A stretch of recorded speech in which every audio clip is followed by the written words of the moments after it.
दोस्तों, कुमकुम भाग्य में अब आने वाला है ऐसा धमाकेदार ट्विस्ट जिसे देखकर आप भी कहेंगे, ये क्या हो गया। कहानी एक ऐसे मोड़ पर पहुंच चुकी है जहां रिश्तों की डोर और गलतफहमियों की दीवार दोनों ही अपनी अपनी जगह पर खड़े हैं। कहानी की शुरुआत होती है प्रार्थना से, जो अब आखिरकार वापस लौट आई है शिवांश के घर।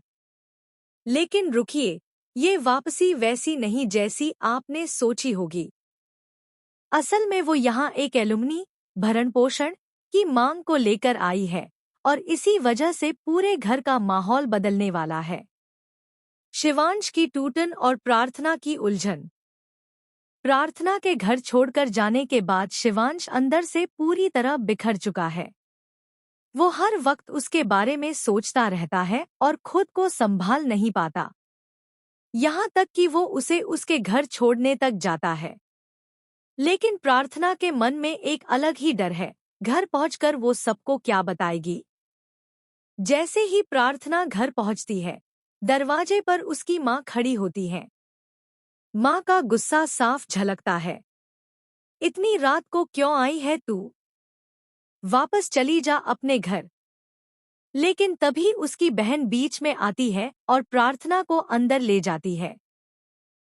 वो प्यार से पूछती है कि आखिर हुआ क्या है। सच सामने आता है। प्रार्थना धीरे धीरे सच बताती है। मैं शिवांश का घर छोड़ आई हूँ। मैंने उससे तलाक ले लिया है और अब कभी वापस नहीं जाऊंगी। माँ ये सुनते ही सब समझ जाती है और ताना मारती है। ये सब उस सोनालिका की वजह से हुआ है ना? उसी ने कुछ किया है, क्योंकि वो खुद शिवांश से शादी करना चाहती है। प्रार्थना चुप रहती है, लेकिन उसकी खामोशी ही माँ के शक को पक्का कर देती है। माँ साफ कह देती है कि वो इस घर में ऐसे नहीं रह सकती। माँ की सख्ती और बहन का साथ।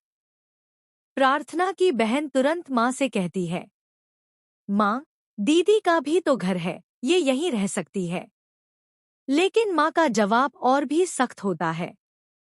ये घर इसका है, लेकिन वो घर भी इसका है। इसे अपना हक जताना होगा, वरना कल को कोई भी आकर इसे घर से धक्के मारकर निकाल देगा। माँ साफ शर्त रखती है, अगर प्रार्थना को इस घर में रहना है तो उसे एलुमनी लेकर आनी होगी। मजबूरी में प्रार्थना राजी हो जाती है। शिवांश के घर पर मुकाबला। अगले दिन प्रार्थना की माँ सीधे शिवांश के घर पहुंचती है। वहां बुआ माँ के सामने बिना घुमाए फिराए कह देती है, हम कोई अनजान लोग नहीं हैं कि जब मन आएगा हमारी बेटी को घर से निकाल देंगे। अगर प्रार्थना यहाँ नहीं रहेगी तो हमें एलुमनी चाहिए।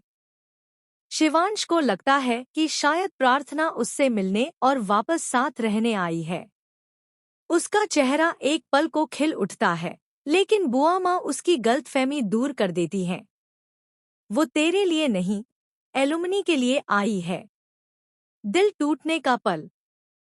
शिवांश खुद प्रार्थना से पूछता है, क्या तुम सच में एलुमनी के लिए आई हो?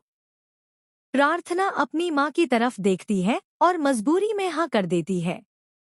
ये सुनकर शिवांश का दिल जैसे 1000 टुकड़ों में बिखर जाता है।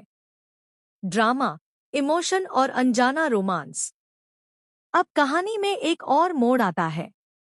एलुमनी की डिमांड तो है, लेकिन इसी बीच शिवांश और प्रार्थना का एक छोटा सा इमोशनल पल भी देखने को मिलेगा। दोनों एक दूसरे के सामने खड़े होंगे, आंखों में आंसू होंगे और एक दूसरे के आंसू पोंछते नजर आएंगे। यही वो सीन होगा जहां शायद दोनों को एहसास होगा कि ये प्यार अब भी जिंदा है। सवाल ये है कि क्या शिवांश फिर से प्रार्थना की मांग में सिंदूर भरेगा? क्या दोनों फिर से शादी करेंगे? आगे